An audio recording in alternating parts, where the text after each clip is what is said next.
Thanks for joy. Thanks for salvation. Thanks for happiness. Blessed love to each and everyone. Give thanks for your presence with us. Give thanks to the life giver and the keeper of life, Emperor Haile Selassie I.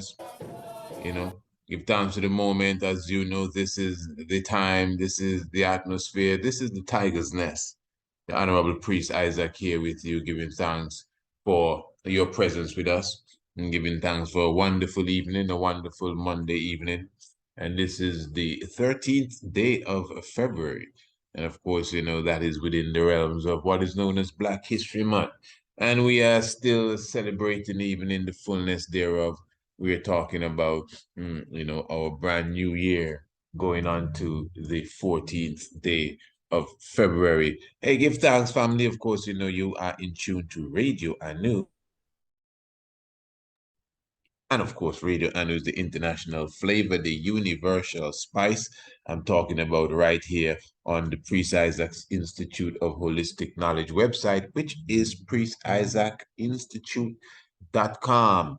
A lot more taking place here than Radio Anu, but of course, Radio Anu is the media arm of the Institute, and we give thanks for Farai, Rastafari, for such blessing bestowed upon us.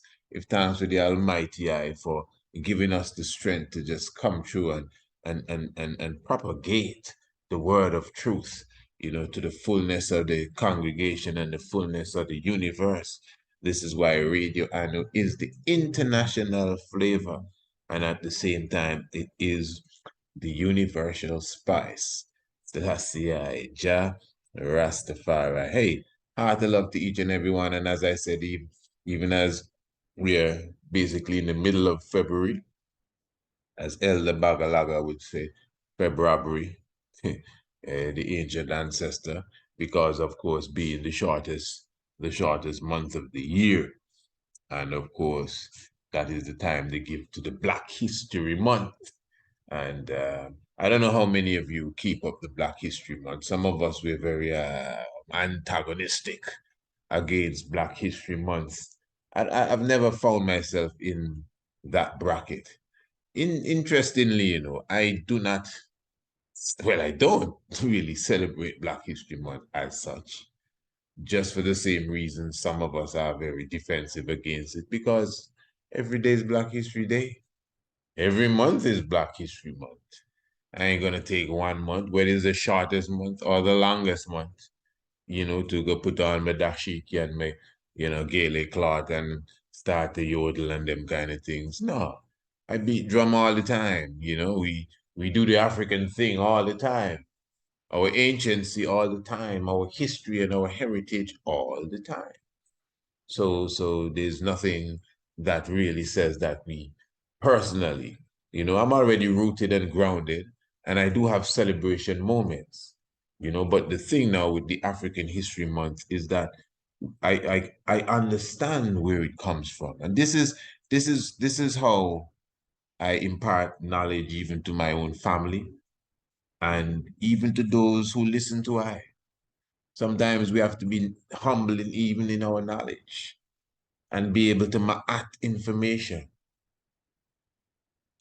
You know, Brother Carter G. Woodson, an educator, an author, would have, you know, fought hard to get some sort of recognition of our presence in the whole narrative and the culture of the United States of America. And this is where he got, if I'm not mistaken, Black History Day. That became Black History Week and then became Black History Month. I mean, if you take your time and observe this, you know, this is something that is actually accepted in the culture of the United States of America. Again, remember, this is not something we jump for joy for, but we understand and comprehend what those who would have fought for it would have had to go through just to get that level of recognition. Now, what is called Black American History Month, which is really what it is It's still a very watered down version of anything that has to do with African heritage. Marcus Garvey hardly has a space in that whole conversation there. When you can leave Marcus Mosiah Garvey out of Black American history, I'm telling you, even out of Black Jamaican history, you know me, that's another shame. Bigger shame too. When we in the Caribbean, we don't even have a strong sense of our Black history on these little islands here in the curriculum of the school. So imagine those of us who are advocating for African history, real African history now, not no Afro-Caribbean history now. Africa, motherland, Mansa Musa, sorry, what is it? Shaka Zulu history. Pardon me, getting excited here. We're the ones advocating for that. And in the school system here, you're still getting Columbus. You're still getting Henry Hawkins or John Hawkins and getting them other fellas there, Livingstone and some other murderers, still Cortez. And so you're still getting that? And you still believe Pythagoras is the one that figure out 3.1614 and so on. Yeah. You still get giving credit to James Bruce for discovering the source of the Nile in this education system we have here in the Caribbean.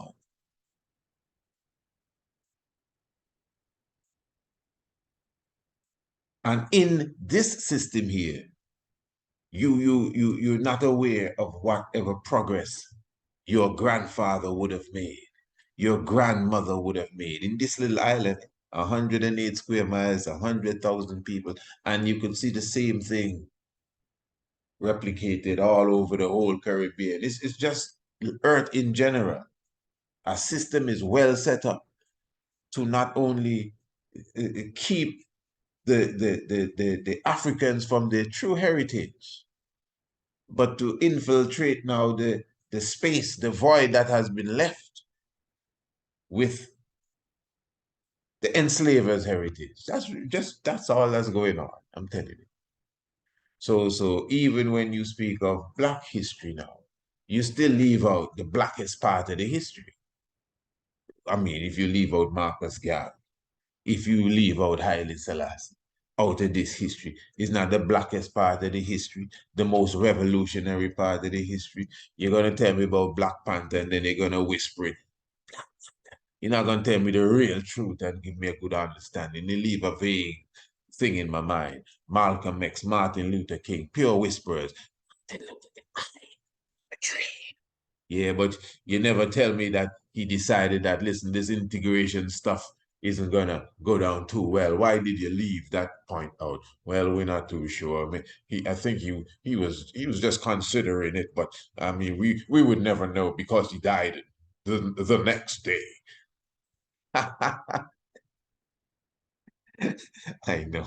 Yeah. No, a real thing. It may sound, I may be laughing, but it's not funny. Not funny at all. Eh? Yeah. So anyway, so Black History Month, yeah, that's the time that is being and of course, you know, we every February, this is the 10th year now we're doing the African History Month essay competition. I'm not going to go into the full depths of that.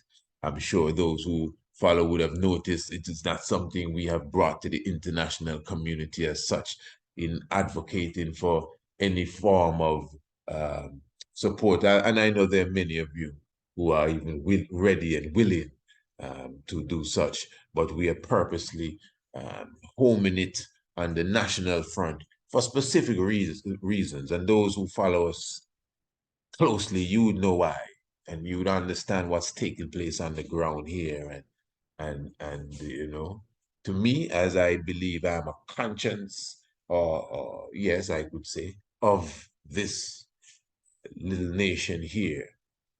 You know, it's a time when the people that abide in the community need to stand up and stop talking and literally step up and do the work.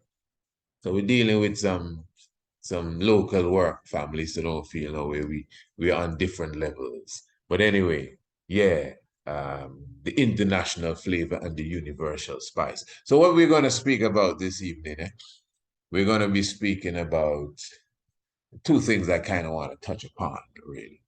And it has to do with the program previous night, the Sabbath.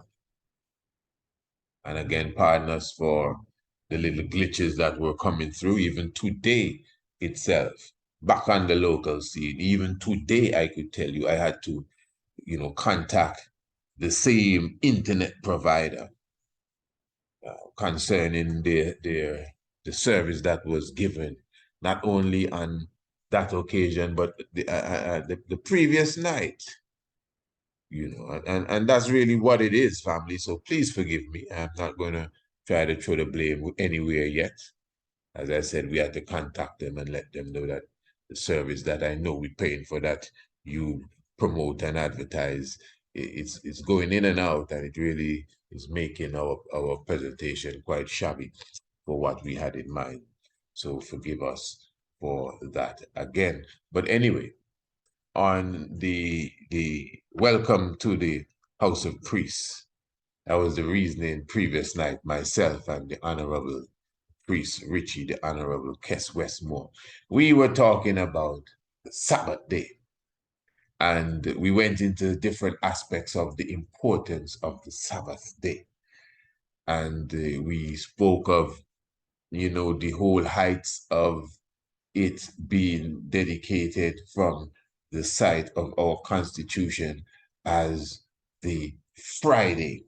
Because you have to keep in mind here now, Rastafari, that when we come to the House of Priests, we're looking at this thing strictly from King Emmanuel order perspective, Every room has its own rules, if you want to say, and its own space. So this is where we are concentrating on Emmanuel order. So the Sabbath from King Emmanuel perspective and the Constitution, this thing is dedicated as being the Friday. It doesn't mean that Saturday is not the Sabbath anymore. It's never, don't lose it. As the Honorable Priest Richie was coming through, and after reviewing the program, he definitely was coming through clearly. You would have, if you can revisit it too, you could hear how he expressed the importance of just preparing for the day. It's not a day. So the Sabbath is not seen as a day, but the Sabbath is seen as a culture. The Sabbath is seen as a lifestyle, just as we, polished up the Melchizedek order understanding. The Melchizedek order is not just the order for the priest as such.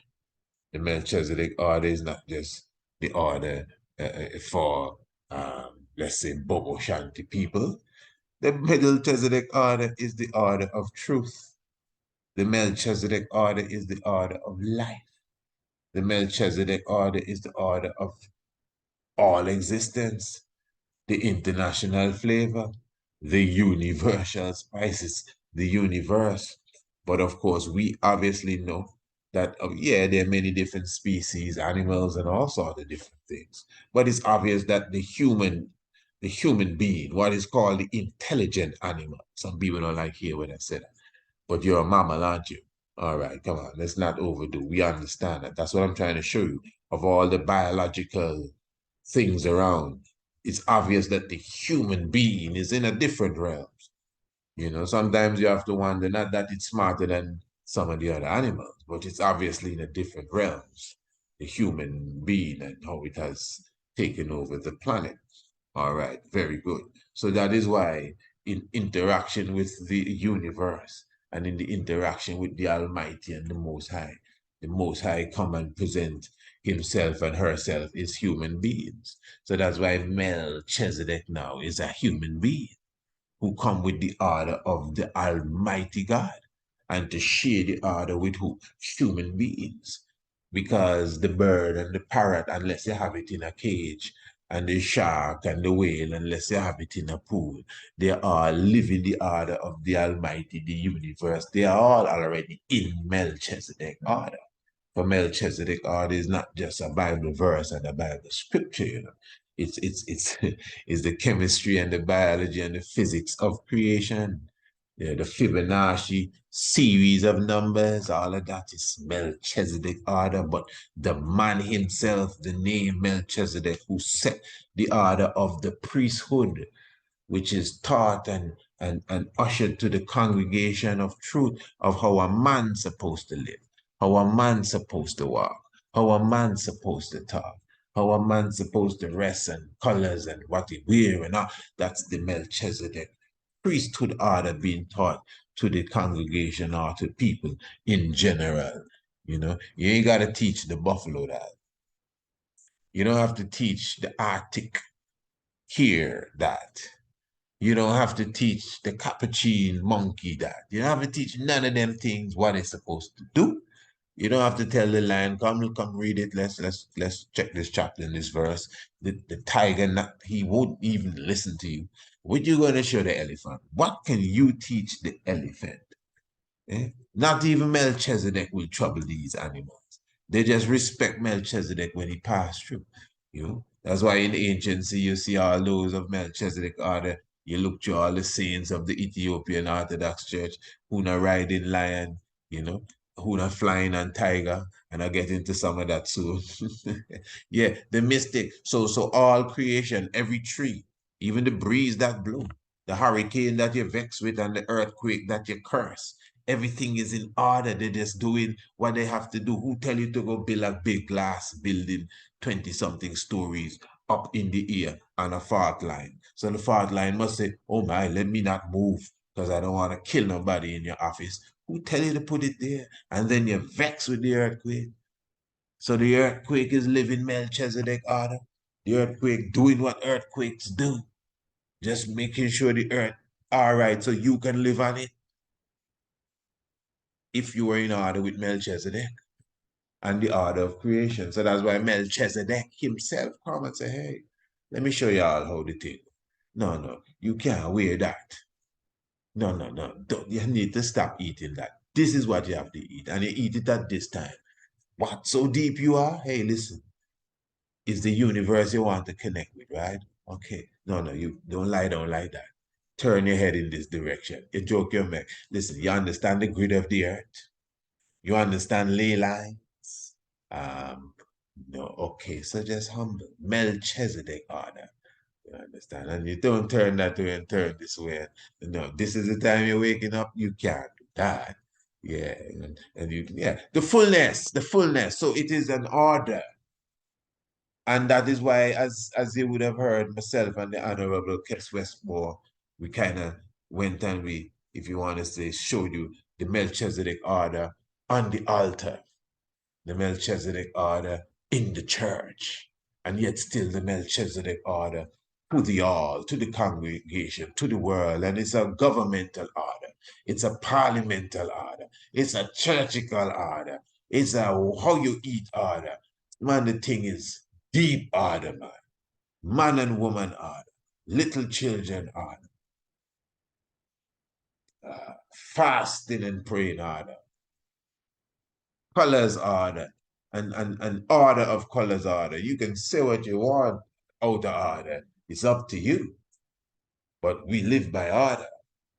Because I know some of us, oh, all them things not important now. I know. Because we live in the modern time. Capitalism is the thing. All these things not important. Yeah. When the rain come and the sunshine, a rainbow still come out. Go and tell it, oh no, come on, stop doing that now. These things are not important. That's out of style. We're not into that anymore. So that which is right doesn't change. But to each his own, isn't it? I can work with that one there. So now I'm saying all of that to come forward to the Sabbath. So the Sabbath is a strict part of this Melchizedek order. What you say?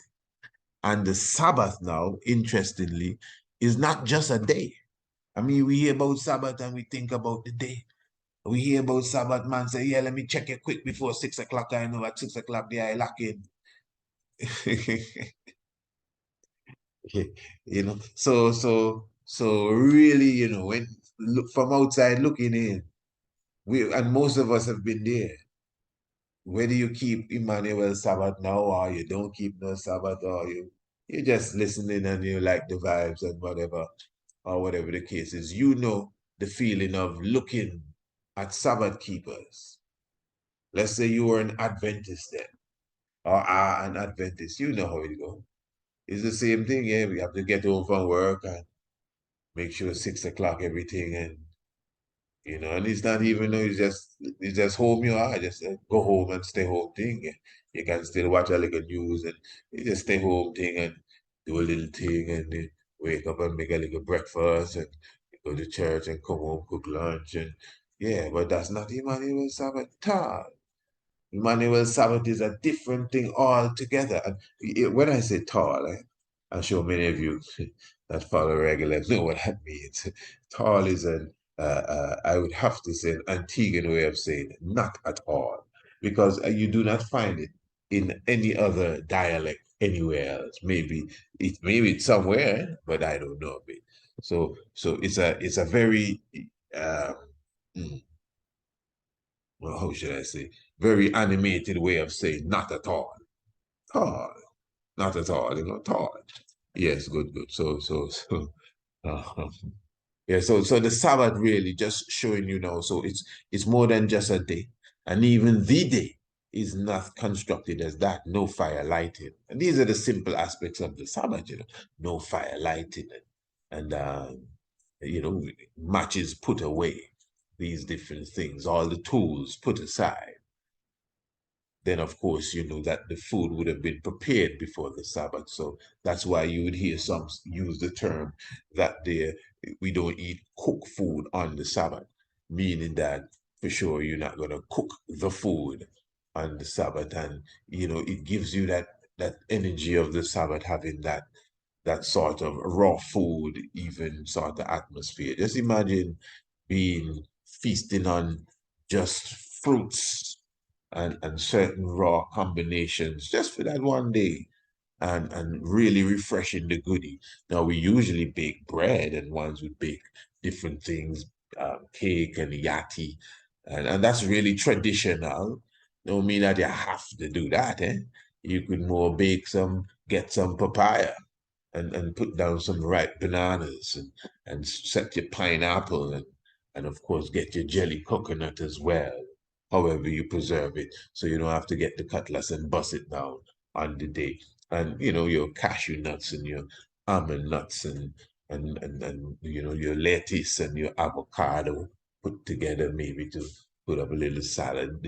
Most of our nice Sabbath time we had the feast. Any real priest would tell you, even from such time, first Sabbath and last Sabbath, as ones would say, it's like a full fast until 6 o'clock and these different things. Um, and we bake things. I'm just speaking of myself personally, bake things and put things together. I'm telling you for sure, eating is not a thing for me at all on the Sabbath day, especially after service and coming off the altar. It's more drinking some green juice. I'm just giving you a little window into my own runnings, a little green juice and some of that, and basically never even taste the Sabbath food, only maybe the Friday evening. So it's just a level of understanding of how the day is dealt with, and the mystics of how it is performed going through. But again, it's more than the day. It's a livity. It's a lifestyle. Of course, yes, one's no bubble, we are white. But the whites, in general, see, these are the kind of reasonings that need to come up in Welcome to the House of Priests. This level of reasoning here.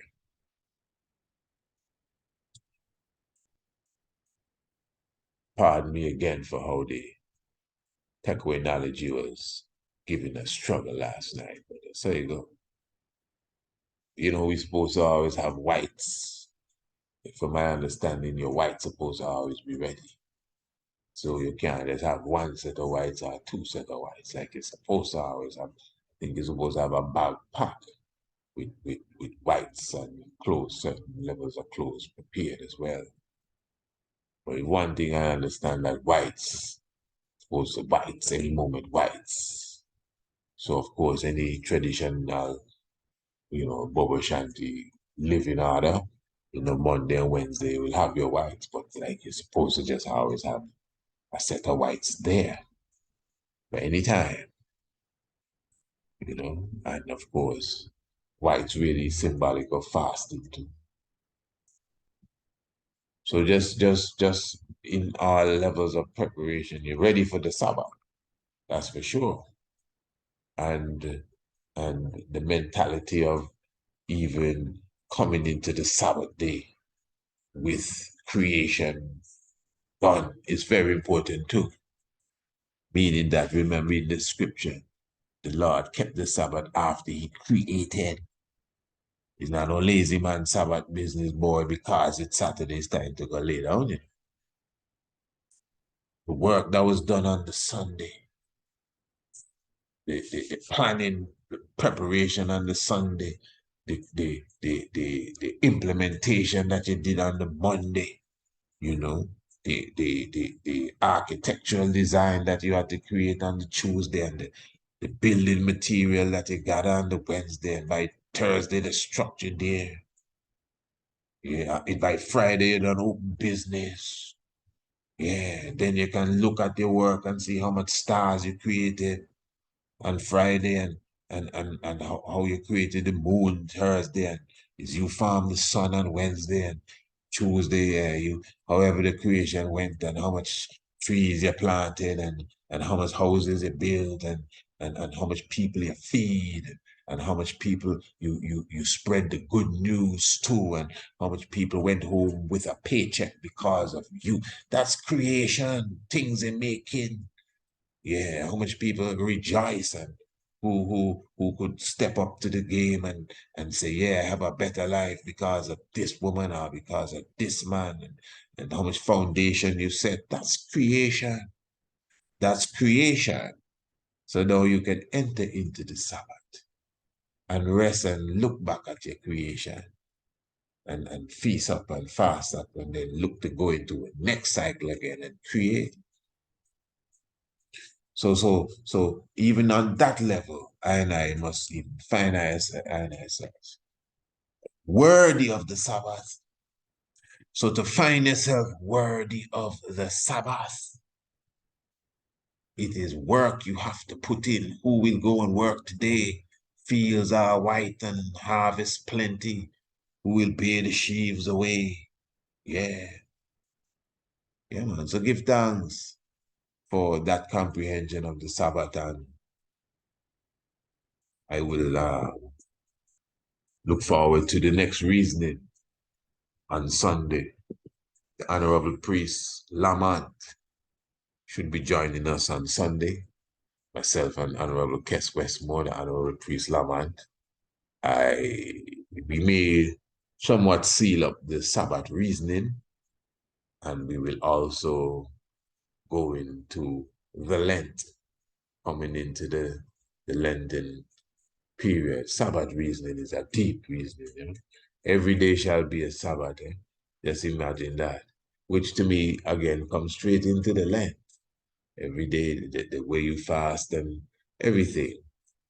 King Emmanuel the Seventh. Only I God, Jah Rastafari. I wanted to read a scripture here, which will somewhat carry us into the discussion on a Thursday evening with the brethren Ras Iser and Homer the Dread.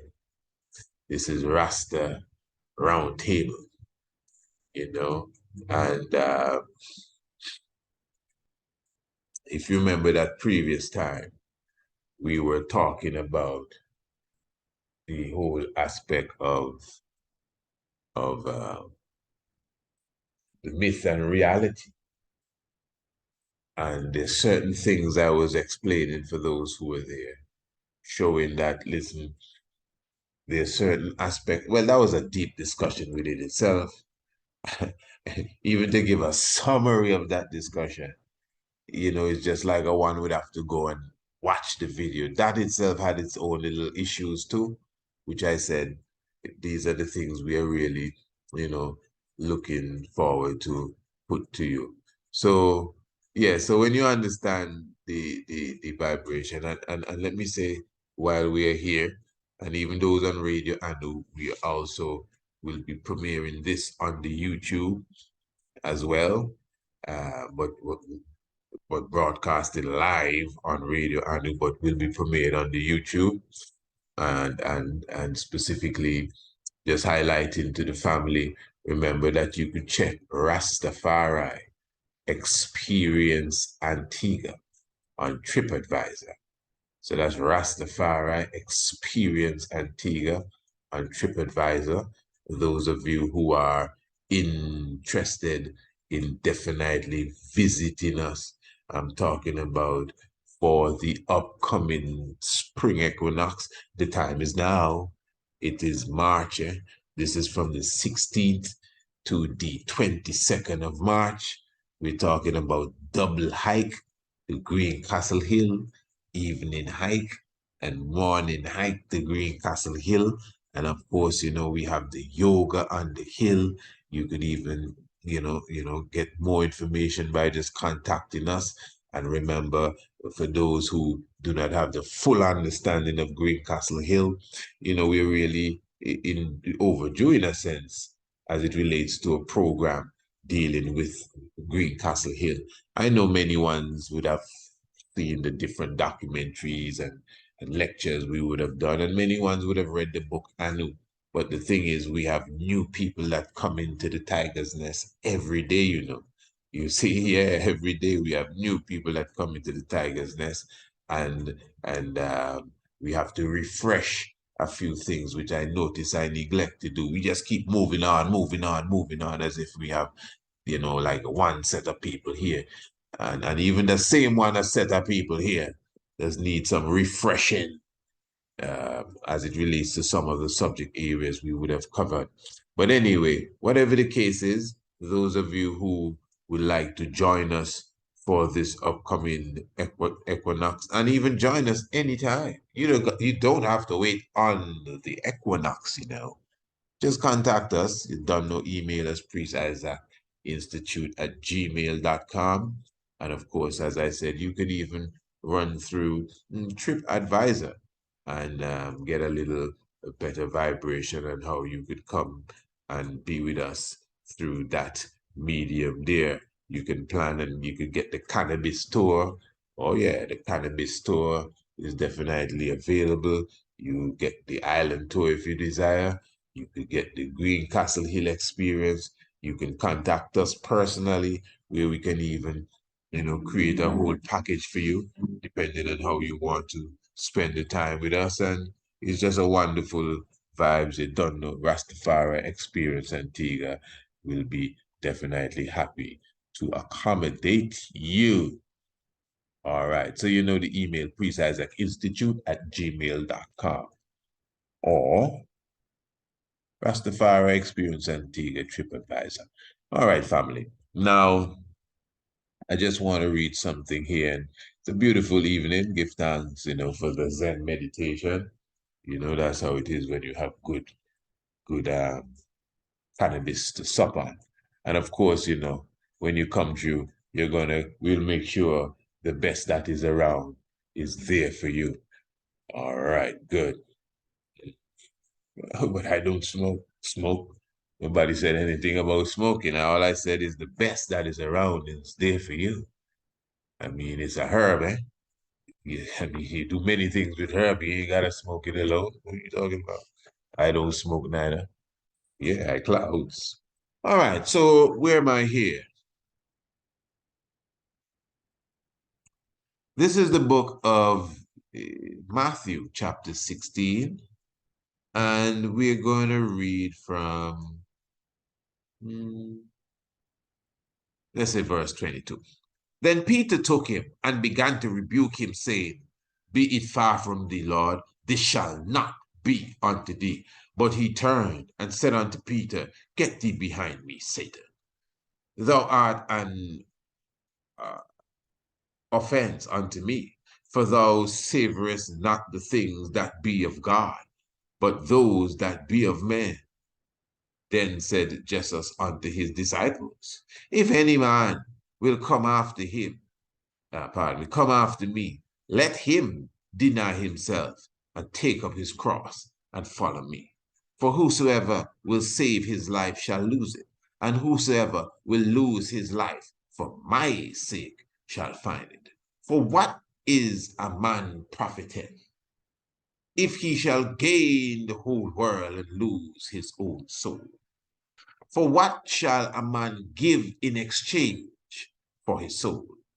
For the Son of Man shall come in the glory of his Father with his angels, and then he shall reward every man according to his works. Verily I say unto you, there be some standing here which shall not taste death till they see the Son of Man coming in his kingdom. Let me go back to verse 24. Then said Jesus unto his disciple. And I'm just kind of setting the premise. Let us be clear who he's speaking to. So he's speaking to his disciple. And he's speaking of let's just refer to this as the second coming of Christ. Because the second coming of Christ is the return of Christ after he would have gone, basically, he would have gone away and he's coming back. Now, this is some interesting stuff here. Remember the program I did with Brother Isern and Brother Enco Madrid, Rasta Roundtable, but this was a special Rasta Roundtable that we did on the YouTube, and that was Saturday evening. And I was highlighting different allegorical stories, whether it was Noah's Ark, we highlighted Noah's Ark, the literal Noah's Ark story, and we took it from the allegorical perspective into how I would have interpreted it as a scientific way, really, of telling the creation story. So it doesn't make Noah's story a lie, but if you're going to take it literally just like how it's written, the man building the boat and the two animals from each corner of the globe, no, well, it's gone into a different realms. And and listen, family, no need not to be offended there, because you see, a lot of ones now will tell you, well, listen, I'm not into what you Ras is saying. Okay? Haile Selassie say, the word remain one in the same, and the Bible is the truth and all of that. But listen, let me hold on. That doesn't take away from that at all. There are places in the Bible that clearly tell you, okay, for example, in the book of Daniel, he don't talk about a lion with wings, and the lion have 3 ribs in his mouth. No, lion have no ribs in his mouth, pardon me. The bear after the lion had 3 ribs in his mouth. And then after the bear, there was a leopard with 4 heads. 4-head leopard, all that in Daniel. 4 heads. Even in the book of John, which is very similar to Daniel, John saw a beast coming out of the earth with 7 heads and 10 horns and how much crowns on the head. Now, if I'm to tell you, nothing really goes so, you're going to tell me, I mean, like this in the Bible? No, even the same Bible go as far as to tell you what these things mean. And the lion with the wings is the city of Babylon. And then the bear with the thing is the Medo-Persian kingdom, you see? So the same Bible is giving you this fantastic outlook. Is showing you, well, this is just poetry for this thing here. Is the Bible saying so, not me? This is just a strong descriptive way of explaining this event here. That's what he say. So it's the same thing with many other things, but you just never read the part that say, well, this is what the story means. So I'm telling you again that I don't believe that the sloth, you ever see how fast a sloth move or how slow a sloth move? Listen, family, I don't even want to get into this discussion, but I'm not advocating that Noah, a man, build a boat and two of every animal fit and all of that. No, no, no, no, no. I'm not even going there. That is beautiful poetry. That is no ark. Now net and no the nun. Just as you see them on the hieroglyphs raising the boat from out of the water. Nu and his back, Noah's ark, the Nu. And it's not me, you know. Remember, Noah's name is Nu, you know. In Arabic, in the Quran, Noah's name is Nu. Not me says so. Noah's name is Nu. That's Nu. Nu talk to any Muslim. Allahu Akbar, Assalamu alaikum, Nu, or Noah, Nu. That's his name. And the Kemetic God that have the bark with the 8 people in the bark and carrying the bark, and he representing the water. His name is Nu. And it's a creation story. So that's what I'm telling you. So the story is a creation story in a very poetic form. Nu and his bark, Noah's ark. You see it? Right. So that's the frame of mind. That's why we're doing these programs, you know, so we can think a little more open. You don't have to type yourself like if, you know, as I said, I was watching a program the same Saturday evening. It was a quiz show. And one of the questions was, what's the name of the religion out of Jamaica that started in the 1930s that mixed Christianity? That's what the man said. Christianity, mysticism, and Pan-Africanism. And what was that religion? Rastafarianism or Rastafarianism. Rastafarianism, it was called. Rastafarianism, eh? Because that's how it would appear. So what I'm saying now, that we must understand, we don't feel no way by that. That's okay. But we understand that, yes, just as the emperor says, he glory in the Bible and words never change and the whole thing. The whole thing. But they have a different meaning than what we think, and the emperor know that too. We think that listen. So I'm saying all of that now to come back to this story here. Because the allegory of this is, remember, the Christ went into hell and resurrected out of hell and then ascended.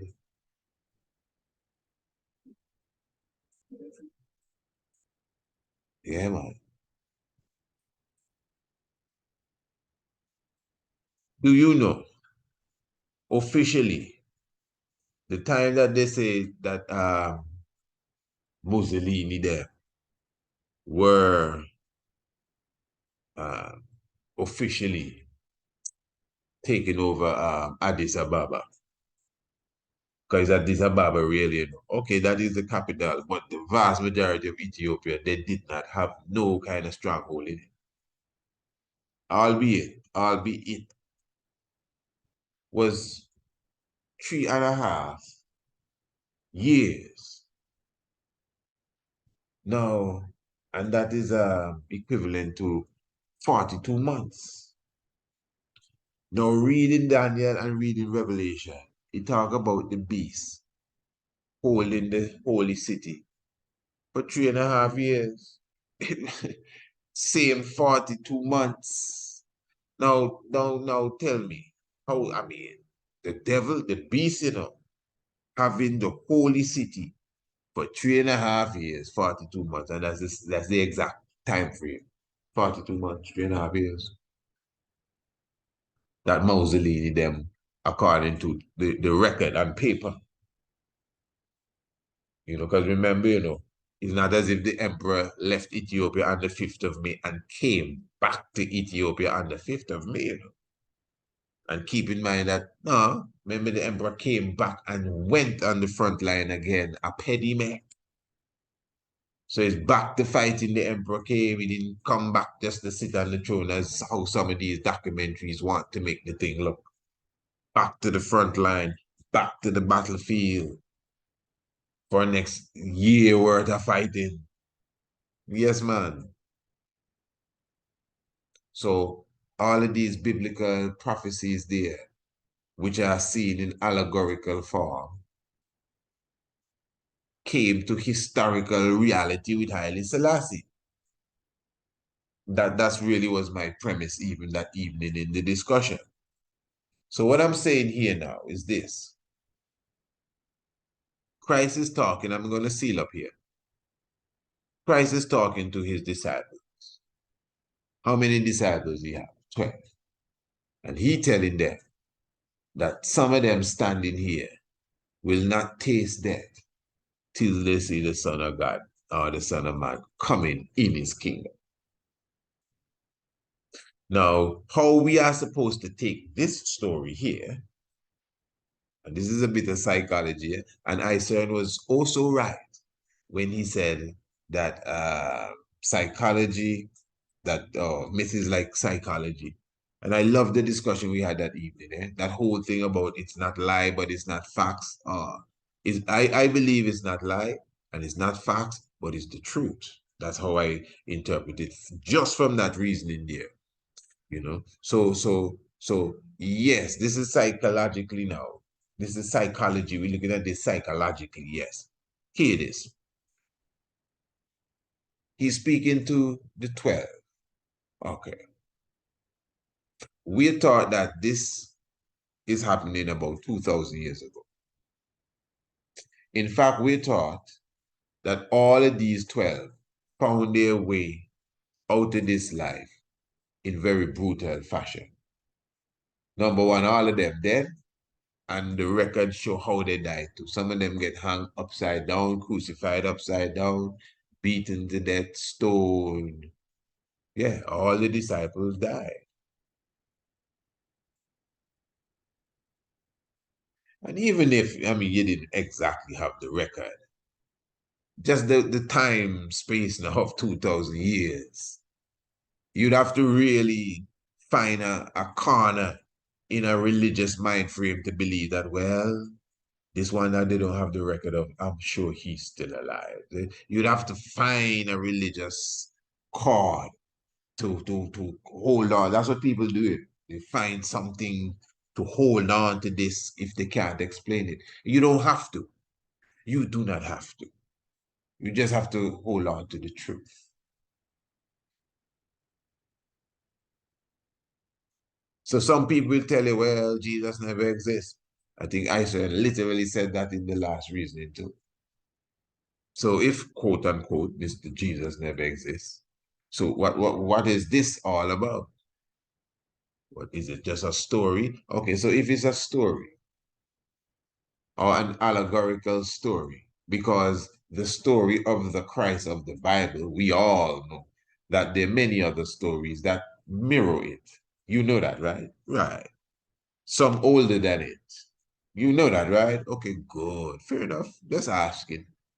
A lot of the aspects of the story of the Christ figure in the Bible can be seen in not just Osiris and Horus, but other figures and other figures in the Bible and other figures in ancient Kemet and ancient Kush and even Greece mythology and all of that stuff mimics a lot of what you see. That's why I plainly say that Jesus is a Greek god. Jesus is one of the Greek mythology. Jesus is just like Zeus and Perseus and them fellas there. Jesus, I thought, not necessarily just as the Messiah, Yeshua, Emmanuel.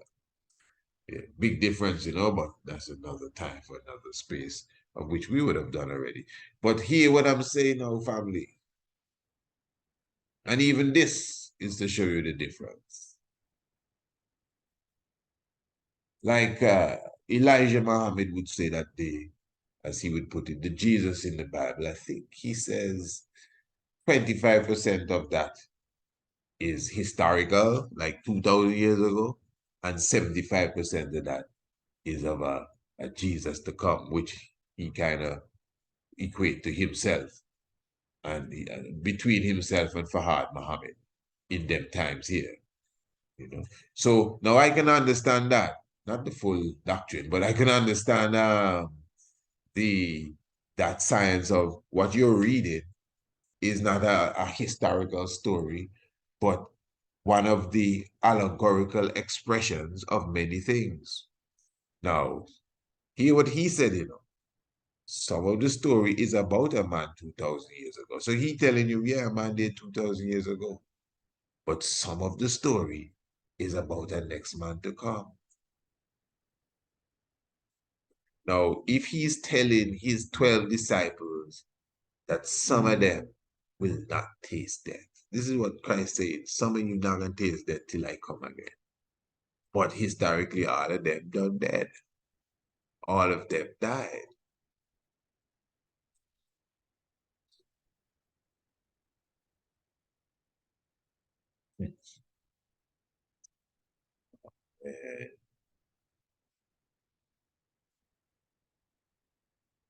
I tell you, even when Haile Selassie the first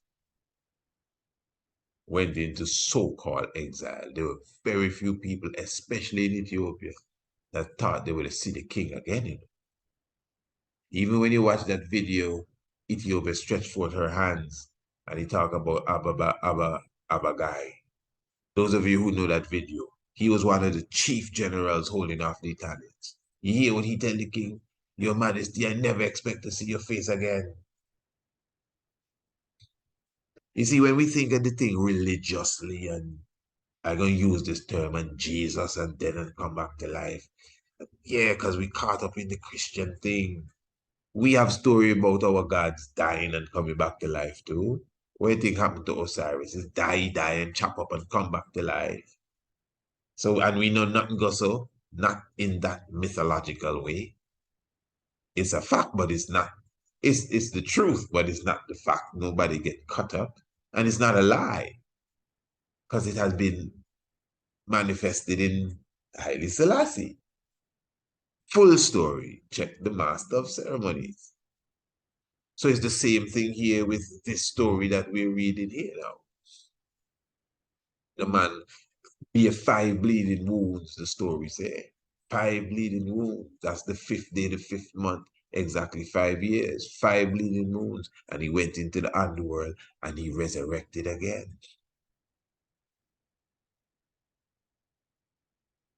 So even when Haile Selassie on the 5th of May return and take up the throne, that's symbolic of the resurrection, because what he bare between them 2 days was for the sins of the world. He carried the world on his shoulder like Atlas from the 5th of May to the 5th of May.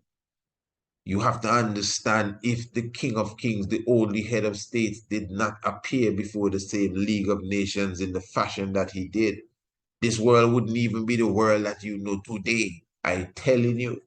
You just make Ethiopia get into the hands of Mussolini and Hitler, man. It's a different world, totally. Remember, that's the only African country not colonized. That's the only African country left. They done take down every African country, even the islands them surrounding. So if they did get that one more, remember Britain and Mussolini and Hitler, all of them were friends, That's why they never stop it, because they want it to happen, Rastafari. So they could have it, have Africa, and then kill themselves in the process, because they in charge is pure self-destruction. But the King of Kings keep his dignity, keep his shrewdness, and he step in and ward them off and hold on to Ethiopia when the world thought that he was dead. Yeah, see how he went? Bath. Dip your robe in the blood of the Lamb, man. Bath, eh? That's where the king go and reside. And come and resurrect on the 5th of May, the Orion story. Yeah. And some of them that saw him return in his glory were the same those that saw him leave. Yeah, there are many that saw him leave that never see him come back, because why? They taste death. Enough people dying, but some of them that see him there shall not taste death. before the Son of Man return. And listen, you may say, you believe that's what it mean? You believe that's what it mean, eh? Even all now, that this is what I want to put in the discussion next time too. You know? Where is the King of Kings? No. No, no, no.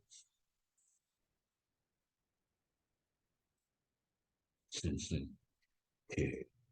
I'm talking about Rasta Round Table. Where the King of Kings now. Some of you shall not, some of you standing here shall not taste death before you see the Son of Man returning in his kingdom. Remember when it comes to Marcus Garvey, Emmanuel, Haile Selassie, and let me stick on the Haile Selassie part of it. This is today's story, you know, it's not a long time story.